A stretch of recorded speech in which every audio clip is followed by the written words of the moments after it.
Today we are going to study the evaporation. The process of changing a liquid into vapor or gas below its boiling point is called evaporation. Evaporation क्या होता है? किसी भी liquid का gaseous state में change होना, vapour state में change होना क्या होता है? इवापोरेशन होता है। लेकिन ये क्या है? Evaporation is a type of vaporisation which occurs on the surface of liquid. ये लिक्विड के सरफेस पे होता है। ये वेपराइजेशन का ही एक टाइप है। लेकिन दोनों में डिफरेंस क्या है? वेपराइजेशन एक फिक्स टेम्परेचर पे होता है, बॉइलिंग पॉइंट पे होता है, लेकिन इवापोरेशन नॉर्मल टेम्परेचर पे भी होता है। उससे कम टेम्परेचर पे भी लिक्विड क्या होते हैं? वेपराइज होते रहते हैं, लिक्विड से गैस में चेंज होते रहते हैं, इवापोरेट होते रहते हैं। अब हम लोग देखेंगे ऐसे कौन कौन से फैक्टर हैं जिसकी वजह से इवापोरेशन कम होता है या फिर ज़्यादा होता है। The factors affecting evaporation. पहला फैक्टर क्या है? Nature of liquid. लिक्विड की नेचर पे डिपेंड करता है, क्योंकि कुछ लिक्विड जो होते हैं वो ज़्यादा वोलेटाइल होते हैं, कुछ कम वोलेटाइल होते हैं। कुछ लिक्विड की वोलेटिलिटी ज़्यादा होती है, जैसे क्लोरोफॉर्म, पेट्रोल, ईथर, एल्कोहल, ये सब क्या होते हैं? वाटर के कंपेरिजन में ज़्यादा तेज़ी से इवापोरेट होते हैं। अगर एक बर्तन में हम पेट्रोल रख दें और दूसरे बर्तन में वाटर रख दें तो पेट्रोल जल्दी से क्या होगा? ख़त्म हो जाएगा। पेट्रोल जल्दी से इवापोरेट हो जाएगा, क्योंकि उसका इवापोरेशन रेट ज़्यादा होता है। अगर हमने एक पॉट्स लिया, यहाँ पे हमने क्या लिया? पेट्रोल लिया। और यहाँ पे एक पॉट्स लिया, इसमें हमने क्या लिया? वाटर लिया। तो वाटर का इवापोरेशन क्या होता है? कम होता है। तो पेट्रोल जल्दी से यहाँ पे खाली हो जाएगा। यहाँ पे वाटर धीरे धीरे क्या होता है? इवापोरेट होता है। और वोलेटिलिटी कम ज़्यादा क्यों होती है? जिस लिक्विड के मॉलिक्यूल के बीच में फोर्स ऑफ अट्रैक्शन कम होता है वो ज़्यादा वोलेटाइल होता है। ईजिली वो क्या करता है? उसकी काइनेटिक एनर्जी ज़्यादा हो जाती है, अपने सरफेस को एस्केप कर देता है, छोड़ देता है। नेक्स्ट इम्पॉर्टेंट फैक्टर क्या है? टेम्परेचर। टेम्परेचर कम ज़्यादा होने से इवापोरेशन कम ज़्यादा होता है। टेम्परेचर बढ़ने पे इवापोरेशन क्या होता है? इंक्रीज होता है। Temperature increase the rate of evaporation. क्योंकि टेम्परेचर जब इंक्रीज होता है तो मॉलिक्यूल्स जो होते हैं सरफेस के, उनकी काइनेटिक एनर्जी ज़्यादा हो जाती है, जिसकी वजह से वो सरफेस को छोड़ देते हैं। और दूसरी चीज़, उन्हें लेटेंट हीट मिल जाती है। क्योंकि कोई लिक्विड गैस में कब चेंज होता है? जब उसको लेटेंट हीट मिलती है। तो लेटेंट हीट लेके टेम्परेचर बढ़ता है, लेटेंट हीट ईजिली मिल जाती है, तो जो लिक्विड होता है ईजिली क्या होता है? इवापोरेट हो जाता है। जैसे गर्मियों के दिनों में इवापोरेशन ज़्यादा होता है, ज़्यादा वाटर मॉलिक्यूल जो है इवापोरेट होते हैं। समर कूलर बेस्ट वर्क करता है। ये सब इसके एग्जाम्पल है, उसको हम लोग बाद में देखेंगे। Next, surface area. जैसे टेम्परेचर बढ़ने पे इवापोरेशन ज़्यादा होता है, वाटर मॉलिक्यूल ज़्यादा इवापोरेट होते हैं, उसी तरह से सरफेस एरिया बढ़ने पे भी क्या होता है? इवापोरेशन ज़्यादा होता है। और जैसे हमने यहाँ पे दो पॉट्स लिए,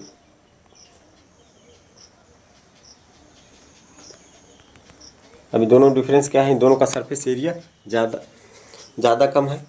इसका सरफेस एरिया कम है, इसका सरफेस एरिया ज़्यादा है। यहाँ पे इसको हम ले लेते हैं, ये इसका सरफेस एरिया है, ये इसका सरफेस एरिया है। अब देखो इवापोरेशन क्या होता है? Evaporation is the surface phenomenon. Evaporation क्या है? सरफेस पे होता है। जितना ज़्यादा सरफेस एरिया होगा उतना ही इवापोरेशन ज़्यादा होगा, क्योंकि वाटर मॉलिक्यूल उतने ही ज़्यादा होंगे जो वेपराइज होंगे। क्योंकि इवापोरेशन सरफेस पे होता है, यहाँ पे होता है, तो जितना ज़्यादा सरफेस होगा उतना ज़्यादा उस सरफेस से वाटर मॉलिक्यूल होंगे और उतना ही ज़्यादा उनका क्या होगा? वेपराइजेशन होगा। तो यहाँ पे सरफेस एरिया ज़्यादा है, तो यहाँ से ज़्यादा वाटर मॉलिक्यूल इवापोरेट होंगे। यहाँ पे सरफेस एरिया कम है, तो यहाँ पे कम वाटर मॉलिक्यूल इवापोरेट होंगी। तो सरफेस एरिया बढ़ने पे क्या होता है? इवापोरेशन बढ़ता है। जैसे हम रिवर की बात करें, ओशियन की बात करें, तो रिवर का एरिया कम होता है, सरफेस एरिया, वहाँ पे इवापोरेशन कम होगा। लेकिन ओशियन का एरिया बहुत ज़्यादा होता है, वहाँ पे इवापोरेशन ज़्यादा होगा। नेक्स्ट, फोर्थ फैक्टर हम लोग क्या देखेंगे? फोर्थ फैक्टर क्या है? Humidity of air. वाटर अगर ड्राई है या फिर ह्यूमिड है तो उस पर भी इवापोरेशन का इफेक्ट होता है। ह्यूमिडिटी ऑफ, देखो ह्यूमिडिटी क्या होती है? किसी भी एयर में जो वाटर मॉलिक्यूल की प्रेजेंस होती है वाटर मॉलिक्यूल जो एयर में प्रेजेंट होते हैं, amount of water vapours present in the air क्या होता है? Humidity. Humidity of air tells us the degree of dampness of air. जो एयर जिसमें वाटर मॉलिक्यूल ज़्यादा होती है, जिसमें नमी ज़्यादा होती है, उसको हम क्या कहते हैं? डैम्प एयर। उसकी डैम्पनेस ज़्यादा हो जाती है, वो ज़्यादा डैम्प होती है। तो पहले से ही वाटर मॉलिक्यूल अवेलेबल होते हैं, इसलिए वो अदर वाटर मॉलिक्यूल को क्या करते हैं? एब्जॉर्ब नहीं कर पाते हैं। इसलिए ह्यूमिडिटी क्या करती है? इवापोरेशन को कम कर देती है, क्योंकि वह एयर में पहले से नमी है, इसलिए और वो नमी नहीं एब्जॉर्ब कर पाती है, जिसकी वजह से इवापोरेशन कम हो जाता है। Next and last factor, wind speed. Wind speed बढ़ने पर क्या होता है? इवापोरेशन बढ़ जाता है, क्योंकि जैसे अगर हवा चल रही हो, वहाँ पे हम कपड़े सुखाते हैं तो क्या होता है? कपड़े तेज़ी से जल्दी से सूख जाते हैं। क्यों सूख जाते हैं? क्योंकि वहाँ पे जो वाटर का सर्कुलेशन है, जो एयर का सर्कुलेशन है, जो एयर की स्पीड है वो क्या होती है? ज़्यादा होती है। तो अपने साथ एयर क्या करती है? मॉइस्चर को, जो वाटर मॉलिक्यूल है उनको अपनी तरफ ले जाती है, साथ में ले जाती है, मूव करा ले जाती है, जिसकी वजह से वहाँ पे क्या होता है? इवापोरेशन ज़्यादा होने लगता है। नेक्स्ट हम लोग देखते हैं कूलिंग, क्योंकि इवापोरेशन होने पे क्या होती है? कूलिंग इफेक्ट आता है। वहाँ पर जहाँ पे इवापोरेशन ज़्यादा होता है वहाँ पे टेम्परेचर क्या करता है?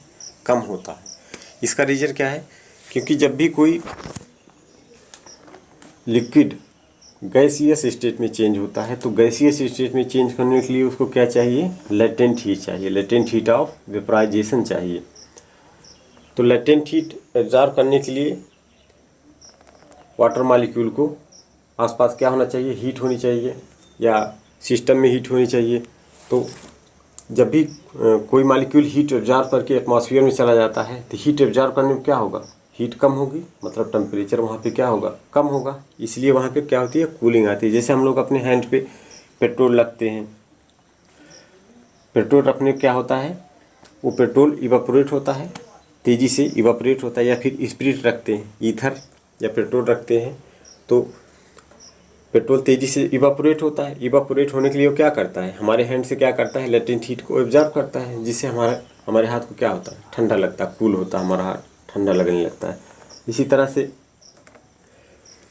जो मटका होता है, गाँव में यूज करते हैं या शहरों में भी यूज किया जाता है, जो अर्थन पॉट होता है, जो मटका होता है, वहाँ पे क्या होता है? वो पोरस होता है, उसकी जो वाल होती है वो पोरस होती है, स्मॉल होल्स होते हैं, जिसके थ्रू वाटर मॉलिक्यूल बाहर आते हैं।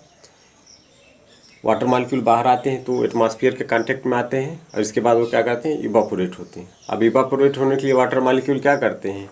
वाटर के अंदर से लेटेंट हीट को एब्जॉर्ब करते हैं, जिससे धीरे धीरे वहाँ का वाटर क्या होता है? कूल होता है, ठंडा होता है। तो इस तरह के बहुत सारे एग्जाम्पल हैं, हम लोग बाद में क्वेश्चन के अकॉर्डिंग हम उसको डिस्कस करेंगे। तो इवापोरेशन क्या करता है? कूलिंग इफेक्ट लाता है। जैसे सपोज करो यहाँ पे ये कोई पॉट्स है, यहाँ पे हम एक सिस्टम मान लेते हैं। यहाँ पे इस सिस्टम की एनर्जी मान लो 5 किलो जूल है। अब वाटर मॉलिक्यूल क्या करेंगे? यहाँ से एनर्जी लेंगे और बाहर जाएंगे। अब बाहर जाने पर क्या होगा? एनर्जी धीरे धीरे कम होगी। मान लो बहुत सारे मॉलिक्यूल जा रहे हैं, मिलियंस मॉलिक्यूल जा रहे हैं, इवापोरेट हो रहे हैं। मान लो यहाँ पे 1 जूल एनर्जी कम हो गई। यहाँ से 1 जूल एनर्जी किस में चेंज हो गई? लेटेंट हीट में चेंज हो गई।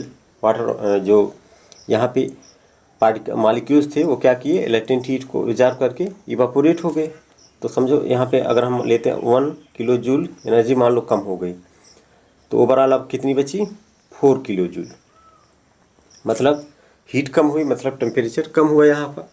तो टेम्परेचर कम होने का मतलब क्या होगा? यहाँ पे कूलिंग आएगी, यहाँ पे ठंडा होगा। जैसे नदी के किनारे जाओ, वहाँ पे ठंडा होता है, या जो समर कूलर होता है गर्मियों के दिनों में ज़्यादा बेस्ट वर्क करता है। तो बहुत सारे ऐसे एग्जांपल हैं जिससे इवापोरेशन क्या होता है? कूलिंग होती है। कूलिंग क्यों होती है? क्योंकि लेटेंट हीट को एब्जॉर्ब करने की वजह से ओवरऑल हीट क्या होती है? कम होती है। ओके।